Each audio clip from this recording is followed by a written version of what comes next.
मात्र नवरा म्हणजे कोण असतो का आपल्यासाठी? देव आहे नवरा म्हणजे देव आहे. नवरा म्हणजे देव आहे. देव आहे. नवर देव आहे आपला. होय ना. मग ते सांभाळायला पाहिजे बायकोने. का शिव्या दिल्या पाहिजे तिला. त्याला आता गाठल्या पाहिजे. त्याच्या जीवा आपण जगायचंय. आयला मात्र एकाच वाक्यात ही केलंच बघ, तू मनच जिंकलंस. नवरा म्हणजे देव आहे. देवच आहे. पण नवरा बी तसा पाहिजे आणि बायको बी तशी. म्हणजे नवरा राम आणि नवऱ्यानं किती बी मारलं, जीव जरी मारलं तर त्या बायकोने मेलच पाहिजे. हो, पण नवऱ्याला बोलतं नाही बोललं पाहिजे. नाही. आत्ताच्या दुनियेत कसं आहे माहितीये का, आता प्रत्येकाला दुनियात आहे सगळं उलट. प्रत्येकाला राम पाहिजे प्रत्येकाला सीता पाहिजे, पण तसं वागतच नाही ते ना. नाही पहिलं हे असंच होतं आहे का नाही असं सगळं. होतं, हो. आता सगळं बदललं. आता आई बाप म्हणायचा लेख नांदली तर बरं नाही मेलेली बरी, ती दुसऱ्या करून दुसरी तरी पोर बाळ होती.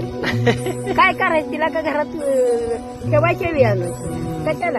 आणि आई बापाच्या माघारी कोण आहे तिला? कोण आहे का नाही? कोणच नाही. मग बस होऊन बस बोंबलत.